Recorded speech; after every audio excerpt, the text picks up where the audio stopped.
MBBS in abroad. Apollo MedSkills 6 years of MBBS program will be completed in 35 lakhs only. So sinus చాలా మందిని ఇబ్బంది పెడుతూ ఉంటుంది, వస్తే తగ్గదని కూడా చెప్తూ ఉంటారు. సో ఆ బాధ తట్టుకోవడానికి అప్పటికప్పుడు ఏవో టాబ్లెట్స్ అవి వాడుతూ ఉంటారు. అయితే సైనస్ని పూర్తిగా తగ్గించడానికి న్యాచురోపతిలో చాలా మంచి ట్రీట్మెంట్సే ఉన్నాయి. వివరాలు తెలుసుకుందాం. ఈరోజు మనతో పాటు ఉన్నారు ప్రముఖ న్యాచురోపతి వైద్యులు డాక్టర్ జ్యోత్స్న పులిపాటి గారు.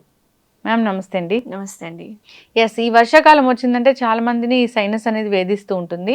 జనరల్గా కొంచెం సీజన్ మారితే చల్లగా అవ్వగానే కూడా ఇది ఇబ్బంది పెడుతూ ఉంటుంది.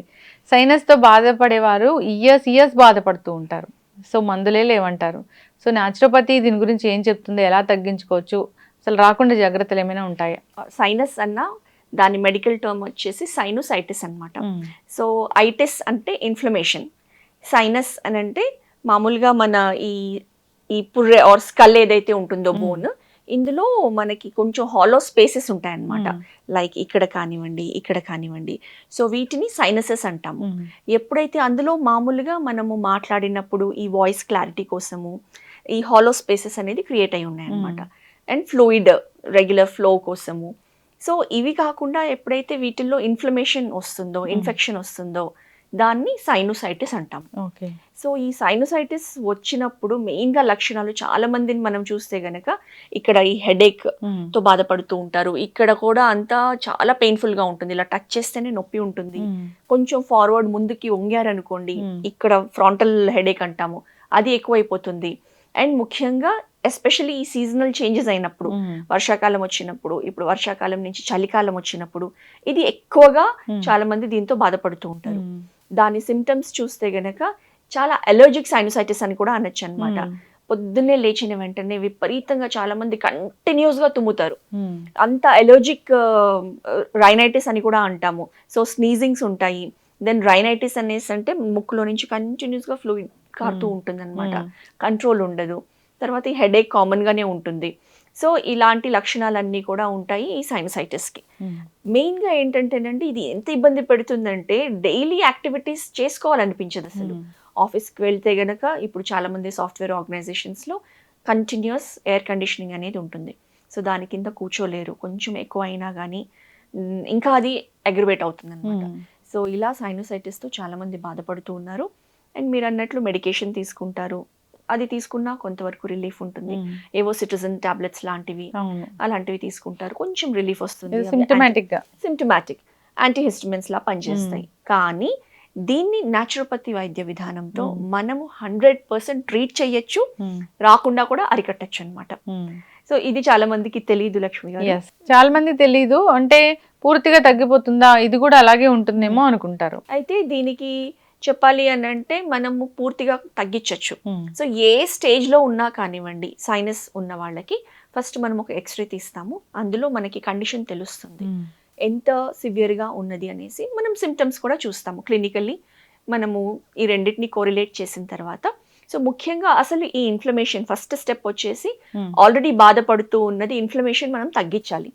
అది తగ్గించడానికి నేచర్ క్యూర్లో ఫస్ట్ వచ్చేసి ఒక థెరపీ, జలనేతి క్రియ అంటాం. వినే ఉంటారు లేకపోతే చూసే ఉంటారు. ఎస్పెషల్లీ మనకి కోవిడ్ టైంలో ఇది చాలా బాగా even medical doctors from AIIMS ఇది రికమెండ్ చేశారు. సో జలనేతి క్రియలో వన్ సైడ్ నుంచి మనం కొంచెం ల్యూక్వామ్ వాటర్లో కొంచెం సాల్ట్ యాడ్ చేసి ఒక జలనేతి పాట్ లాగా, కెటిల్ లాగా ఉంటుంది. ఆ పాట్లో మనం గోరువెచ్చని నీళ్లు తీసుకొని కొంచెం సాల్ట్ యాడ్ చేస్తాము. చేసి ఒక నాస్ట్రిల్ నుంచి ఆ వాటర్ పంపిస్తే గనక వేరే నాస్ట్రిల్ నుంచి అది క్లెన్స్ అయ్యి బయటకు వస్తుంది. సో ఈ ప్రాసెస్లో ఇది ఎంత ఎఫెక్టివ్ అంటే, ఈ ప్రాసెస్లో ఇక్కడ లోపల అక్యుములేట్ అయిన సైనస్ ఇన్ఫ్లమేషన్ ఫ్లూయిడ్ ఏదైతే ఉందో అదంతా కూడా బాడీలో నుంచి తీసేస్తుంది. సో దాంతో ఇమ్మీడియట్ రిలీఫ్ వస్తుంది.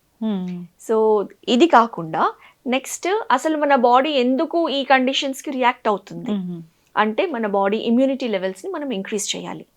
ప్లస్ ఈ అప్పర్ రెస్పిరేటరీ ట్రాక్ట్ ఏదైతే ఉందో దాని సెన్సిటివిటీ, కోల్డ్ ఎక్కువ అయినప్పుడు, లేకపోతే డస్ట్ నుంచి కానివ్వండి, పాలన్ ఎలర్జీ అంటాము, ఇలాంటివి ఏ ఉన్నా కానివ్వండి ఈ సైనస్ ఎక్కువయ్యే అవకాశాలు ఉంటాయి. సో వాటి నుంచి ఎవరైనా కానీ దానికి రెస్పాండ్ అవ్వకుండా ఉండాలి బాడీ అంటే, దాని సెన్సిటివిటీ అనేది తగ్గించాలి. సో అలా చేయాలి అని అంటే best method pranayama practice. So ముఖ్యంగా ప్రాణాయామాలో మనము కపాలభాతి రికమెండ్ చేస్తాము. సో కపాలభాతి ప్రాణాయామలో సెన్సిటివిటీ అనేది తగ్గుతుంది నేసల్ ట్రాక్ట్కి. ఎటువంటి అలర్జిక్ ఫ్యాక్టర్స్ ఉన్నా కానివ్వండి, శరీరం అంటే మన రెస్పిరేటరీ ట్రాక్ట్ తట్టుకుంటుంది, రియాక్ట్ కాదు. సో రెగ్యులర్గా మార్నింగ్ ఈవినింగ్ ఒక 10 to 15 minutes ఈ కపాలభాతి ప్రాణాయామ, దాంతో పాటు అనులోమ్ విలోమ్ ప్రాణాయామ, భస్త్రికా ప్రాణాయామ కూడా ప్రాక్టీస్ చేయొచ్చు కొంచెం కంట్రోల్ అయిన తర్వాత. సో ఇవి చేస్తే గనక మనకి కంట్రోల్ బాగా అవుతుంది.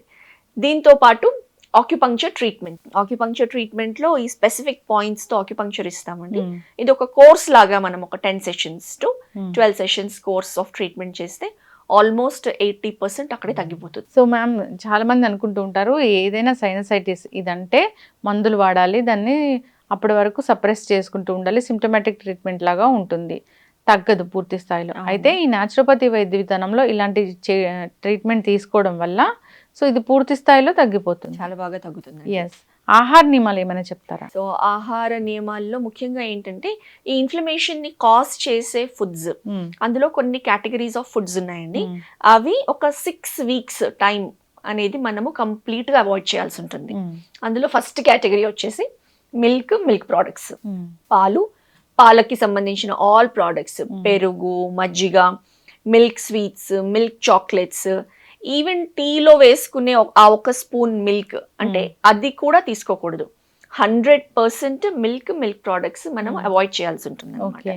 సో ఎందుకంటే మిల్క్ లో ఈ వైట్ కలర్ ఇంగ్రీడియంట్ ఏదైతే ఉందో కెసిన్ అంటాం అనమాట, అది ముఖ్యంగా ఈ అలర్జిక్ ట్రిగ్గర్ అనేది కాజ్ చేస్తుంది. మళ్ళీ మనము నెయ్యి వాడుకోవచ్చు, మిల్క్ ప్రోడక్టే అయినా కానివ్వండి నెయ్యి యూస్ చేయొచ్చు, ఎందుకంటే అందులో ఆ కెసిన్ అనేది ఉండదు. సో ఇది మనం ఒక 6 weeks అవాయిడ్ చేయాల్సి ఉంటుంది. అంతేకాకుండా సెకండ్ కేటగిరీ వచ్చేసి all non vegetarian food, all kinds of food, egg దగ్గర నుంచి ఫిష్, మీట్, ఇవన్నీ కూడా ఒక 6 weeks మనం అవాయిడ్ చేయాల్సి ఉంటుంది. ఎందుకంటే అవి కూడా మన ఈ బాడీని ఈ అలర్జిక్ ఫ్యాక్టర్స్ని ట్రిగర్ చేస్తుంది అనమాట. నెక్స్ట్ వచ్చేసి సిట్రస్ ఫ్రూట్స్, నిమ్మకాయ, ఆల్ పులుపు ఫ్రూట్స్ చేయాలి. ఓకే. సో ఇవి ఒక 6 వారాలు ఖచ్చితంగా అవాయిడ్ చేసిన తర్వాత మెల్లమెల్లగా ఒక్కొక్క కేటగిరీని మనం ఇంట్రడ్యూస్ చేయాల్సి ఉంటుంది. సో మిల్క్తో స్టార్ట్ చేసి ఆ ఒక వారం అంతా కూడా మిల్క్ ప్రోడక్ట్స్ తీసుకుంటే మన బాడీ ఎలా రియాక్ట్ అవుతుంది మనమే అబ్జర్వ్ చేసుకోవాల్సి ఉంటుంది.